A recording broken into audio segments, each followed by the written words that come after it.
Google Maps directions that killed people. We got a fire video loading up by Pharrell McGuire. Love this guy's videos.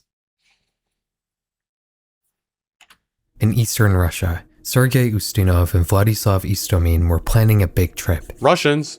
The pair of friends were going to drive all the way from Yakutsk to the port city of Magadan, situated on the Sea of Okhotsk. Damn. Considering this was November 2020, the pair may have been hoping to escape the creeping restlessness brought on by COVID lockdowns. Or perhaps they were simply seeking adventure like 18-year-olds often do. I want to start getting into road tripping more. I think that would be so much fun. I remember for my frat formal, we went to Arizona. This was a lot of fun. And it was like the longest car ride I've ever been on before. I think it was around like 8 hours from San Diego to Arizona. And I hadn't even driven from San Diego to LA, which is 2 hours. So it was like a long distance. But I feel like I'm at that point in life now where I'm confident in the way I drive. So I can just explore the world. Or at least the neighboring states around California at least. But it was a lot of fun and I want to start doing it more. Either way, their parents were not pleased when they heard about their plans. Sergei's mother in particular tried to talk them out of the trip, citing how dangerous a 1900-kilometer route would be. She wasn't 1900 kilometers is kind of crazy though. Maybe we'll stick it to like, let's go to like Las Vegas or something. Exaggerating. Sitting in the deep reaches of eastern Siberia, their starting point Yakutsk is the most remote major city on the planet. It's also the coldest, with temperatures regularly reaching below -40. So cold that cars need to be left running all the time, or else they simply won't be able to start up. If you're Canadian like me, the best way— That just makes me appreciate California so much more. Like, imagine living in this. I think it'd be fun to stay here for a week, go bobsledding, skiing, snowboarding. But after that, you get kind of tired of it pretty fast. To describe Yakutsk is that it's like one of those towns way up north that's only accessible via winter roads when bodies of water freeze. That's crazy. Except it's not a town. It's a city with 300,000 people, all of whom have to take a ferry across the Lena River if they want to drive out of it before the winter freeze sets in. This is where Sergei and Vladislav began their journey. After making their way across the river, they'd have only one road ahead of them that could lead them away from the city: the Kolyma Highway. To locals, the route bears a nickname: the Road of Bones. The Road of Bones? It was built during the Stalin era by Gulag prisoners in the extreme conditions of northeast Siberia. Historians frequently mention that for roughly every meter of road built, one prisoner would die, leading— Did you guys just hear that? For every meter built on this road, a person died? to hundreds of thousands of deaths in total. With so many bodies and being in such a remote place, the guards overseeing the construction would usually just leave the corpses in the foundation of the road itself, making the route's nickname an accurate description of what— Oh my god, imagine this huge stretch of road right here. 1 meter, a body. Another meter, a body. A meter is literally 3 feet. That's crazy. the road was physically built from. This is a highway Sergei and Vladislav are now pulling onto. While local customs dictate that vehicles driving along this incredibly remote route should travel in pairs due to the risk of hypothermia a breakdown could present, the pair of teenagers didn't follow this advice. In fact, they hadn't brought any proper winter clothes with them, only opting to wear puffer jackets and sneakers. Okay, that just might be natural selection at that point. Not saying any harm to them, we're all dumb in some sort of capacity, but going on the Road of Bones with no equipment to even survive the cold, if something were to go wrong, like, let's rethink this a little bit. They had originally planned their trip using Yandex Maps, but they instead decided to use this Russian platform's American equivalent, Google Maps, which had shown them a shortcut the other platform didn't appear to pick up on. The Yandex route had followed the Kolyma Highway, which first leads north to the town of Usnera and only then heads south down to Magadan, an indirect trip that would take a day and a half of driving. Google, on the other hand, showed a more direct-looking route that instead passed through the town of Tomtor, preventing the need to needlessly drive north, and shaved off 170 kilometers and a few hours of driving. If only they knew. The route Google showed wasn't as convenient as it may have appeared. The path it would take them on wasn't part of the maintained federal Kolyma Highway. It was a stretch of the Road of Bones which had been abandoned for more than a decade. Riding on the Road of Bones, but the part you're driving on has been abandoned for 10 years. Good lord, bro. Everything adding onto the story, it's like negativity on why am I doing this, what is going on. They began driving down this unmaintained highway in the middle of the taiga forest. They likely slowly noticed the bumps in the road, getting more extreme the further they went. Their families began to grow alarmed when they failed to check in with them, and after a few days, they contacted the police, who would start a missing persons investigation. It would take a week of searching through abandoned roads and villages when a policeman finally came across an ice-covered Toyota Chaser 50 kilometers away from the nearest currently inhabited settlement. Inside was the body of Sergei Ustinov and a barely clinging to life Vladislav Istomin, who was quickly airlifted to a hospital in Yakutsk. Doctors would find him suffering from acute hypothermia with severe frostbite on his arms and legs. He'd tell his rescuers that the pair had struck something on the road while driving, leading to the car's radiator being punctured and ultimately disabling the vehicle. Yikes. Dude, that's like, oh my goodness. I feel for him, since imagine you two are stuck in here trying to just stay in the car, because if you leave, you know you're gonna die sooner. But you being in the passenger seat, you're looking over to your friend trying to talk to him, he's not responding. Oh my goodness, dude. That would just break my heart to oblivion. While they managed to build fires to keep warm, they still weren't properly dressed for an early Arctic winter that saw temperatures reach as low as minus 50 degrees Celsius, and the cold would unfortunately lead to Vladislav's friend dying, leaving him alone in the isolation of deep Siberia with almost no supplies, just a sliver of hope that somebody might eventually find him. He'd later end up losing both hands and both legs below the knee after spending 2 months in hospital. But after a successful crowdfunding campaign, he was luckily able to have custom prosthetics made for him. Hey, on the bright side though, he's alive. Probably the most traumatic thing he's ever gonna go through in life. Let's look on the bright things. He's still alive, he's still with us. His family can still talk to him. RIP to the other guy. But yeah, sometimes maybe your parents aren't so trying to get after you after all. Like, hey, you're not allowed to have any fun. They're trying to look out for them. It happens. People make mistakes. But yeah, let's try to look at the bright things at least. Journalists investigating this story would report that some of the cartography Google based their maps on was from the Soviet era, meaning it was decades out of date. While the Russian authorities decided they likely wouldn't have the basis they needed to pursue legal action against Google, the company would fix the outdated data the same month Vladislav was rescued. The world of Google Maps directions gone wrong is I don't think that's on Google's fault though. I think Google can be faulted for the fact that they let them down an abandoned road, but it wasn't really the abandoned road that got to them. It was the fact that they were driving in really bad conditions and they unfortunately accidentally ran into something and they got stuck in those conditions. That's like saying like, oh, if I hydroplane, I can blame Google. But it was like, wait a minute, you're the one who were driving on the road when it was super rainy. Kind of like that is what I'm thinking. But yeah, I guess Google can be at some fault for leading them down that road. Unique kind of digital terror. The road of bones. One where software bugs lead to people dying in real life. It highlights the total trust we have in often faulty online platforms, but believe it or not, we used to be much more skeptical about being directed by a computer. Yeah, I honestly trust Google with all my heart. Sometimes when I see Google Maps being like, oh, would you like to take this route that will save you 5 minutes? I'm like, of course. Why wouldn't I? I don't even know why they asked that, to be honest. I feel like they should just do that automatically, but I am kind of map blind, so I just kind of follow Google blindly. Before the internet, people primarily used to rely on paper maps acquired from gas stations to find their way around new places. If you're old enough, you likely remember a parent having to pull over after getting lost on the road and then struggling to unfold a giant sprawling paper map that seemed to cover the entire front half of the car. These maps actually used to be given away for free, with the map maker still able to turn a profit by selling ad spots to local businesses. That's sick. One company producing these tiny folded atlases was called Geosystems. They'd been making paper maps since 1967.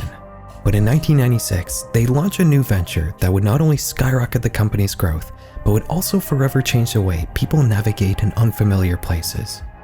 MapQuest. Everybody who's old enough to remember the 2000s also undoubtedly remembers MapQuest. Instead of having to plan a route Drop an I in chat if you remember this. yourself by carefully reading I'm not even live streaming. through a paper map, MapQuest allowed you to simply type in a starting point and an ending point, and the website would plan the optimal route for you. The problem was, computers and internet access were still relegated to the home in this era, so these directions had to be physically printed out. If you were traveling with a passenger, they could just read out the directions to you, but if you were Imagine printing this out. Oh my goodness. It must have felt like witchcraft when they first released this. Like, what? It'll give me the best route? I never even thought about that. People who had to use maps, they had to manually be like, okay, is this the most optimal route? They know it's not the most optimal, but they're like, what's the ROI if I spend 5 more minutes to find a better path? You'd have to be rifling through the pages yourself, something one blogger described as the 1990s version of texting and driving. If you happen to mix up the order of the pages, oh, San Diego. Too bad, now you're lost. Miss a turn, unless you pull a Yui and go back, I think I see my house. You are now lost. Come up on a blocked road due to construction, your printed directions can't offer an alternative route, and you are now lost. These are all problems you wouldn't have by simply using paper maps, which led to MapQuest being seen more as a novelty than a reliable navigation tool. If you're in your early 30s, you may remember one of your parents being enthusiastic about using MapQuest while the other was sort of groan about it, eventually getting a bit of satisfaction out of saying, "I told you so," when the printed directions eventually went wrong. But these were just the early days. While MapQuest was spending its time in the spotlight as a primitive road planning tool that had essentially remained unchanged since the 90s, Google was working on their own modern alternative that would offer much more functionality. And in 2007, it would come pre-installed on the first iteration of this century's most important technological innovation. The iPhone and other smartphones with their built-in GPS systems would provide Google an avenue to deliver the ultimate navigation tool, one that combined the strong points of both paper maps and MapQuest. Google Maps could account for road closures and missed turns in real time, all while audibly reading out directions to you. While this sort of functionality was already present in cars by the 2010s in the form of dashboard GPS systems, those often relied on maps that quickly became outdated as your car aged. Google, on the other hand, was always updating their maps, and they could offer some advanced crowdsourced functionality car GPS systems couldn't, like estimating traffic levels and warning of upcoming speed traps and road closures. Before we knew it, online navigation tools had gone from being an unreliable novelty to becoming our primary tool for planning road trips. Paper maps disappeared from gas stations, and we instead put our— Okay, what's going on? Is it going to tell me a story, or is it just giving me like an overview on the history of Google Maps? Complete trust in their online equivalents. But even if Google Maps and similar platforms seemed like the most reliable choice, they still weren't 100% accurate. And with so many people relying on these tools to direct them around unfamiliar places, it was only a matter of time until something would go horribly wrong. Oh, okay, it was a lead up. That was a long lead up though, I'm going to be honest. It's the afternoon on October 3rd, 2015, and 70-year-old Regina Murmura is getting ready to meet some family for dinner at a pizzeria. She's a businesswoman living in the Brazilian city of Rio de Janeiro, and as her and her husband Francisco get into their car, she proposes using a new app she had downloaded to figure out their route. Waze, a Google Maps alternative also owned by Google. She opens the app and begins typing in the restaurant's address. Wait, Waze is also owned by Google? I know my dad is always talking about Waze because it gives you insights of, oh, a cop might be coming up in 0.5 miles. Why don't they just like integrate both of them together? Which happened to be on a beachfront avenue in the affluent city of Niterói, just across the bay from Rio. It's unknown whether or not Regina simply made a typo or if the app mistakenly resolved the wrong address, but in any event, the route the couple were now following on Waze wasn't exactly directing to any beachfront avenue. As the couple crossed the bridge to Niterói, something began to feel off. They were heading away from the coastline rather than towards it. In fact, it seemed as if they were heading away from the city altogether. Eventually, the app instructs them to pull off Highway 104 and onto an unassuming street in the hills. And it's here where things go horribly wrong. As Francisco is driving, the couple hear what sounds like a gunshot.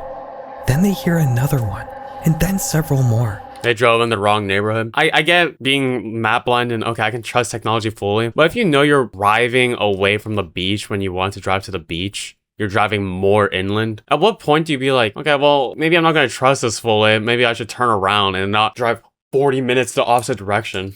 Holes start appearing everywhere in the car, and the elderly driver steps on the accelerator in an attempt to get away.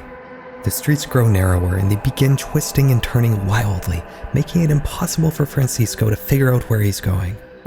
Eventually, he comes up to a dead end.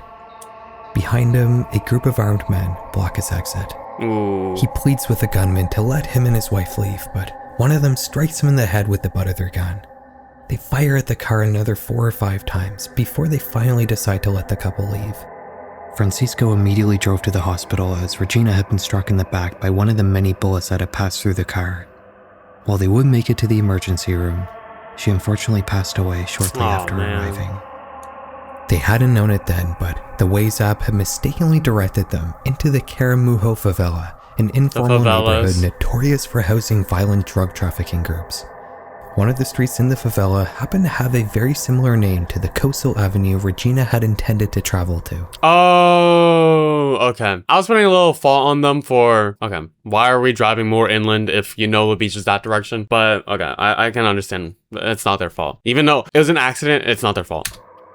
Shockingly, it wasn't the first time the Waze app would mistakenly direct unsuspecting drivers into Caramujo, with actress Fabiana Carla also being shot at after accidentally turning into the favela just weeks before the death of Regina Murmura.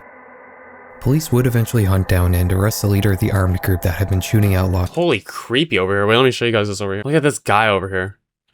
Holy creepster. What in the world? lost drivers, a man by the name of Rodrigo da Silva Rodriguez. He'd get 60 years in prison. Waze would issue a statement explaining that while the company was saddened by Regina's murder, they wouldn't change the app's design, as the countless regular people who lived in the Caramujo favela also should be able to use online navigation tools to help find their way home. Yeah, that's a good point. It's not like Google can label certain areas as hood, dangerous, don't come. Since that's where some people actually live, some innocent people actually live. I think maybe there should be more of a priority. Like, okay, maybe Google's starting to notice a little trend. Like, people who are wanting to go to the beach are accidentally going into the favelas. Then prioritize any misspellings to go to the beach in the first place. This wouldn't be the last death in Brazil tied to a map platform directing users through favelas.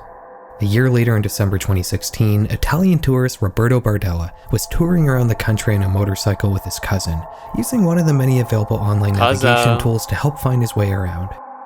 After visiting the Christ the Redeemer statue, the pair began making their way towards the beach. It's never been reported which app they were using, but whichever one it was, decided to route the cousins through Morro das Prazeres, another favela home to armed criminal groups, the members of whom assumed that Bardella and his cousin were plainclothes police officers. They would kill Roberto, but would leave his cousin alive. 3 months later, Argentinian tourist Natalia Capetti was shot in the back after Google Maps had directed her through the same favela. She would die 3 weeks later from her injuries. You would assume somebody would do something about this, whether it was the Brazilian authorities or the mapping platforms themselves. But other than prosecuting the people who had pulled the triggers, nothing would change to fix this ongoing problem. And it would only get worse. In 2024, a whopping 19 people will be shot after mistakenly entering favelas, whether it was unsuspecting tourists, lost locals, or Uber drivers. Google has repeatedly declined to comment on this pattern. With all these map platforms being primarily developed here in North America, the concept of risk zones may be a bit of a foreign concept to the people who run them.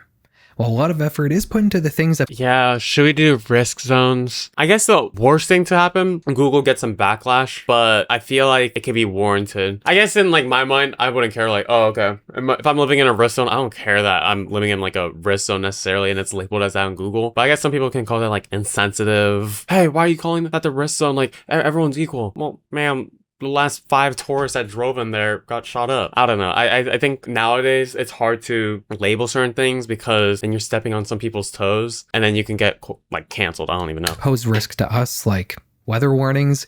It seems like the more dire dangers that exist in other parts of the world are little more than an afterthought to the people who call the shots on Google Maps. It would be one thing if stuff like this was only happening in Brazil, then Google could point at this being a Brazil problem rather than a Google Maps issue. But that's unfortunately not the case. It's June 2026, and Pakistani businessman Ali June 2026, but this was a month or two ago. Jamil is busy planning his family's first ever road trip. Him, his wife, and 2 daughters are going to drive from their home in Karachi to the naturally beautiful city of Quetta. His father had warned about the potential danger in traveling so close to the Afghan border, but Ali disregarded these fears, and to his credit, the family did make it perfectly fine to Quetta, and they reportedly enjoyed their vacation in the mountains. Ali had used Google Maps to find his way on the road, with the first leg of the trip mainly sticking to a national highway. On the return half, though, Google would decide, for whatever reason, to divert Ali off the highway and onto a smaller road. Ooh. Perhaps the app thought it found a shortcut, or maybe it was just a glitch. Regardless, this back road would lead Ali and his family through the dasht area of the Mastung district. Dasht is a Persian word that refers to an arid plain, and that's very much the landscape Ali is now driving through. It's a bare and rocky landscape surrounded by tall mountains in the distance, but Ali and his family likely wouldn't have been able to see them considering they were driving through this area at night. All they would have been able to make out was the immediate stretch of road laying ahead of them. At some point, they pull up on a man standing in the road blocking their way. Brightly illuminated by the car's headlights, it's obvious he's carrying a gun. More men start walking into the light. One of them begins to approach the driver's window, but Ali steps on the accelerator, prompting the men to start shooting at the car. Yeah, like, what do you even do in that situation? I think I would have the same reaction as him and just step on the accelerator, try swerving. You can't really dodge bullets because your car is so big. Pray that doesn't hit any of your tires or shoot through the glass and hit someone. But if you were to surrender, give up, they're probably going to torture you and then kill you regardless. The vehicle would soon stop just a ways ahead of the gunman. Ali had been struck. He would die shortly after. His wife had also been hit 5 times, but she'd managed to cling on to life and do her best to calm down her daughters, who were luckily both uninjured. The authorities wouldn't arrive to rescue them until the following morning.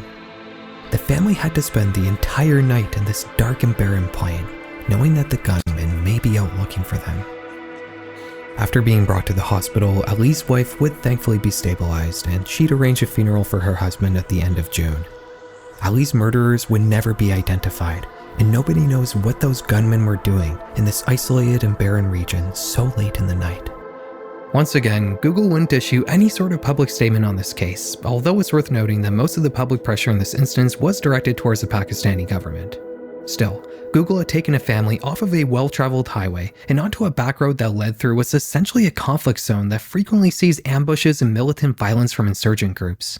No matter where the public decides to lay blame here, it's tough to argue against the fact that Ali wouldn't have driven onto that back road had Google not told him to, which is exactly what happened to all those people in Brazil. You could argue that it's up to the person using a navigation app to do their research and know where they should and shouldn't go on a road trip.